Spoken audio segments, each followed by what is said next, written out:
Hey guys, Joshua Gundam here with another Gundam MSIA review, and today I'm reviewing the extended MSIA Gelgoog. The extended line, for those of you who don't know much about it, we have the version 1 line. This here is a Japanese version 1 Gelgoog. There was a very limited line called the version 2s, and then after that came the extended, and the extended were about as flexible as they could make them. And sometimes they had some really cool gimmicks and things like that. So let's get to the review. Let's cover the basic stuff. First off, it comes with 2 closed fists, 2 beam Nagita hands, 2 slap people around hands, 2 beam rifle hands, which it uses the beam rifle. This particular one uses the beam rifle with 2 fingers. So like that. Pretty much, there's another grabbing hand. There's 2 of those. I was able to work one around the shield like this. And then, so basically in total, 10 hands. Comes with, for his beam Nagita, the standard blue ones. These are not as flexible as the version 1 ones, so they might break if you're not careful, but they're fairly durable still.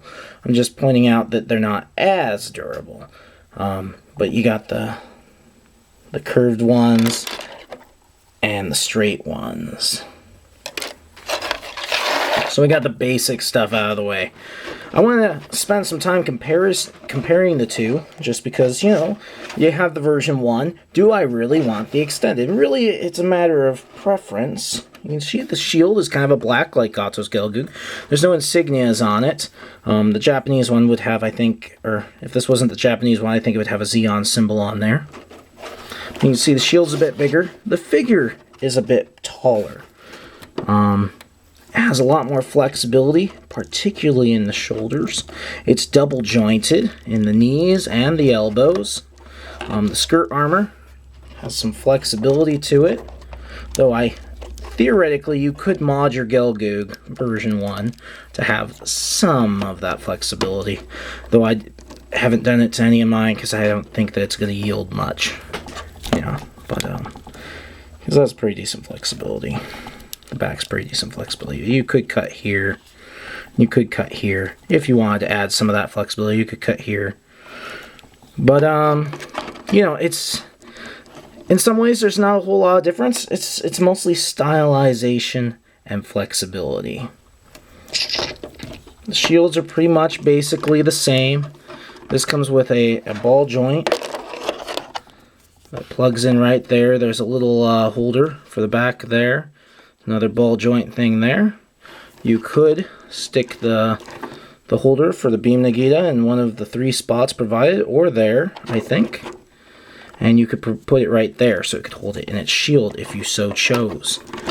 These do come off, just like they do on the version 1 Gelgoog, which, just as I recommend with the version 1 Gelgoog, just glue these on. Unless you got some spare Gelgoog cannons, you want to take their arm cannon thing off and stick it on there, just super glue these on, because when you've lost the arm things for your Gelgoog, you're really in a spot. There's not a good way to replace them.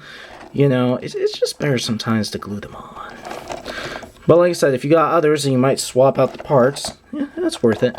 Now, the cool thing about the extendeds, and I doubt you'll be able to see this, well, maybe you will, is that the eye moves.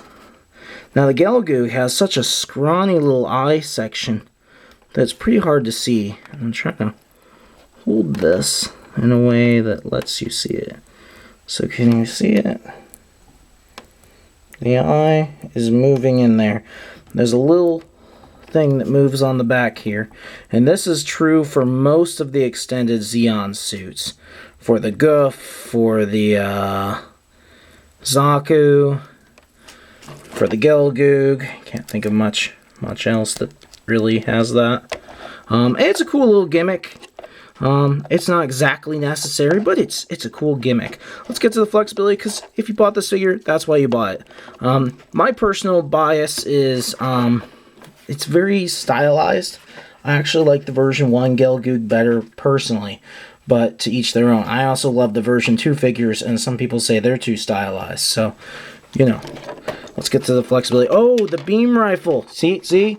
It came off. If we super glued that on, it wouldn't even do it. After this review, I am gluing those on.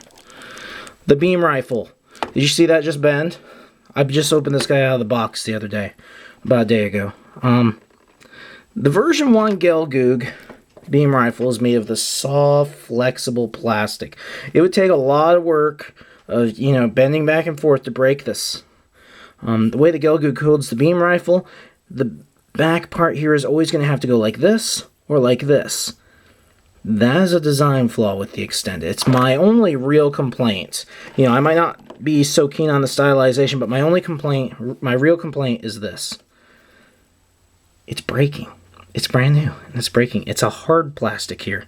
It has a little flex to it, but not enough. And I have broken or gotten so many of these just broken because every time you put it on the figure, it's going to bend. Every time you take it off the figure, it's going to bend. And you know what? In about 3 more tries, this is going to just snap. And you can super glue it, but super glue is brittle. It's going to break again. My recommendation, this should be for display only. As in, here we go. Display only, not for play. You can stick it in the background in one of those holders or something like that. Build one, I don't know. That's from the UC Arms Gallery. The version 1 beam rifle is your friend. Repeat after me. The version 1 beam rifle is my friend. The extended beam rifle is going to break on you. So, if you're going to pose him once or leave him in the box, it's great. But if you ever plan on playing with that beam rifle, expect it to break.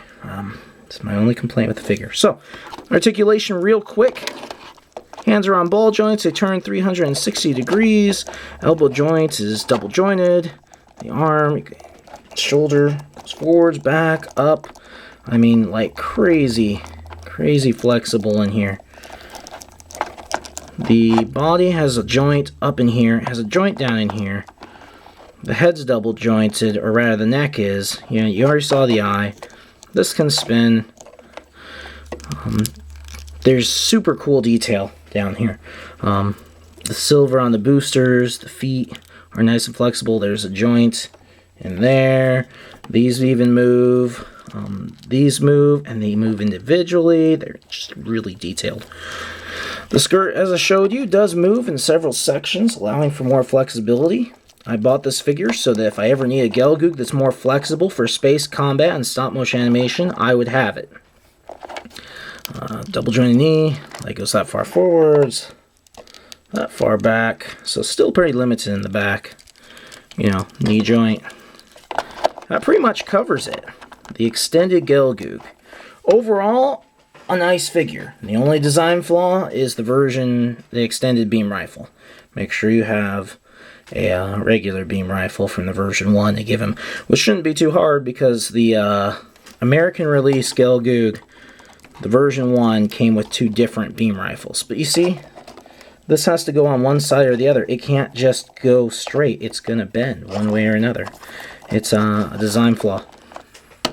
But other than that, it's a nice figure. Finding one can be difficult, but occasionally we do get extended figures in the Gundam R Us eBay store. So, if you're looking for Gundam MSI action figures or other cool toys, make sure to check out the Gundam R Us eBay store. There's a link down below in the more info area, and we get new stuff all the time. And we even produce custom figures now. Hope you enjoyed the review. Catch you guys later.